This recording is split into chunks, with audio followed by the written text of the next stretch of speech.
It's 7 o'clock. This is Bob Steele. In the land of the free. Good evening, this is Dick Bertel. Gail King, Eyewitness News. Good evening, I'm Denise DeSenza. I'm Dennis House, thanks for joining us. 25 years ago this spring, a popular name on the Connecticut shopping scene vanished into the history books. Sage Allen was a big store downtown with smaller ones throughout the state, but could not compete with the bigger chains.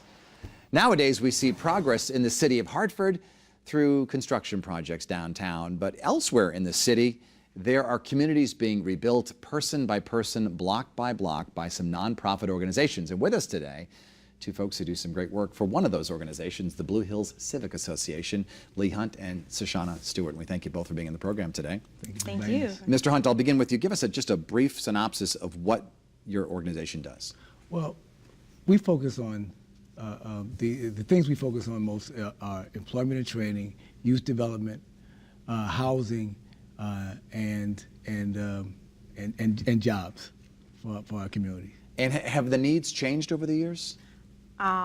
Definitely more on the youth side, absolutely. There's more needs for youth to have specialized trainings in IT, green technology, and allied health, which is our focus area for our participants, and they're between ages 18 to 24. So definitely there's a huge need for them to gain employability skills. What is sort of,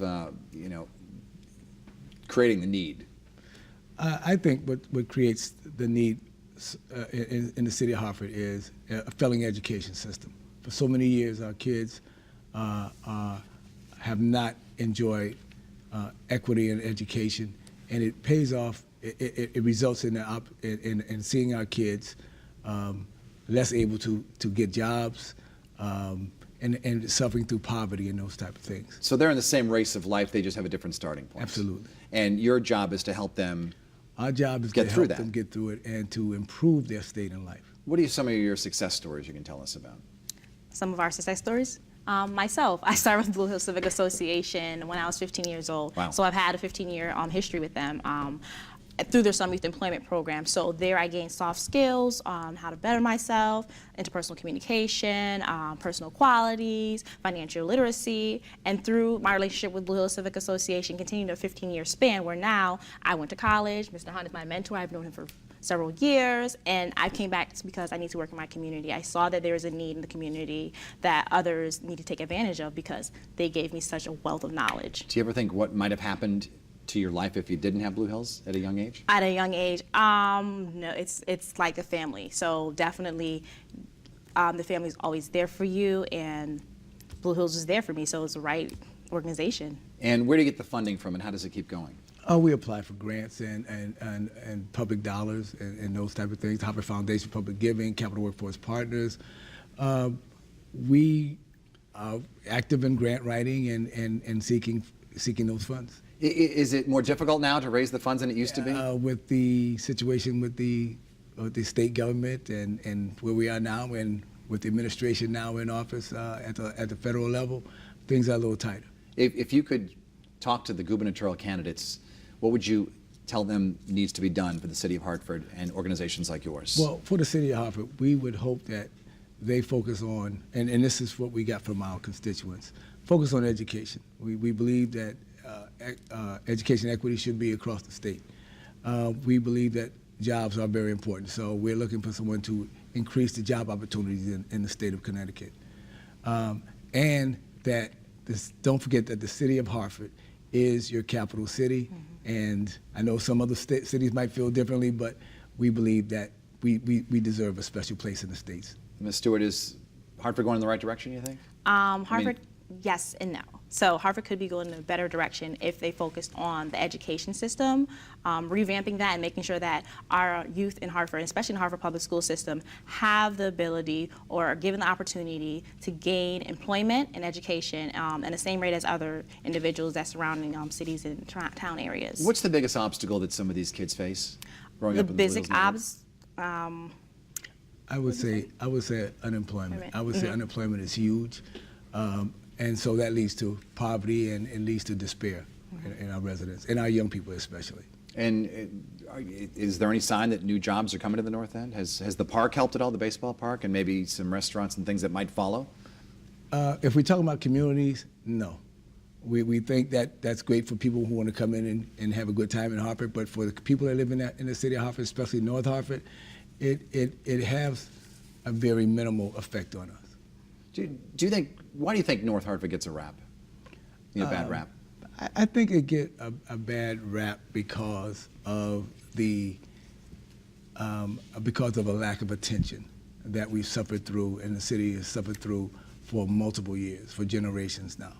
I think, and again, I keep going back to this, I think education is key. I think when you have a failing system of education for generations, it affects the people who live in there. Also, home ownership. We have to turn our attention to home ownership because people who own and invest in your city are more likely to get more positively involved in the city. Have you noticed a change in the way that the North End is policed over the years? In terms of community policing, some would say that does help? It does help. I think it has stabilized. It hasn't increased over the years. I think we would hope that community policing is even more so than it's been in the past. How do you find people to help through the organization? Do you walk around the neighborhood? Do people come to you? Do you hear about it word of mouth? For our participants, our youth program is very well known, so it's a lot of word of mouth. Also peer recruitment, as well as recruitment from people they've been involved in their life, so that their mentors or their school principal or their guidance counselors. Definitely we do a great job in outreaching to the high schools and the community at large. Are there a lot of jobs for like teenagers in the summer? In the summer, yeah, we do have a summer youth employment program. It's about 200 youth that we have about on an average summer, and then that is an opportunity, introduction to them to the Blue Hills Civic Association, and then that way they can continue working with us as they grow. So what kind of jobs? I think across the city we should employ about 1,000 kids. We usually do about 300 to 400 kids every summer. Wow. Yeah, it gets very busy, and there's other organizations who also take on that work. And you know, I think the city is looking to probably this year serve about 1,000 kids in the summer. Some of them don't have a support system at home. How do you help them from falling through the cracks? Well, I think when you deal with young people, you have to deal with the family structure. You have to deal with those other things that you don't necessarily see organizations deal with. And I think that's what makes us a little different, because we get involved with the kids for over years. It's not a 6-week period and then you don't see us anymore. We continue to work with that kid either when school starts or in other opportunities that we provide. Do you ever have someone who comes back years from now and says, wow, you saved my life? Yes, we do. Myself, as well as we have board members who've gone through the programming, have gone through graduate schools and other programs and come back into work serving the community. And they always feel like Blue Hills is a home, a place for them to come back. They're really comfortable. It's a family environment, and they're very supportive. And they've been really supportive to me, and they've been supportive to the community as well. What's on your wish list for the organization? You must have something you'd like to be able to get. Well, there's a lot of things. We're really working hard to restructure Weaver High School. We want that to be a very high-quality high school. We're hoping that the education system works itself out, that we could have more kids doing better in life. Lee Hunt, Shoshana Stewart, we thank you so much for being in the program today.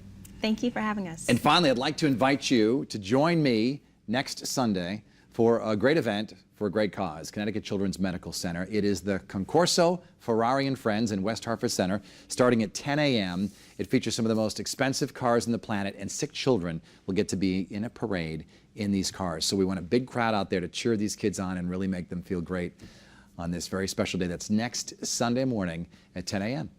We'll see you then.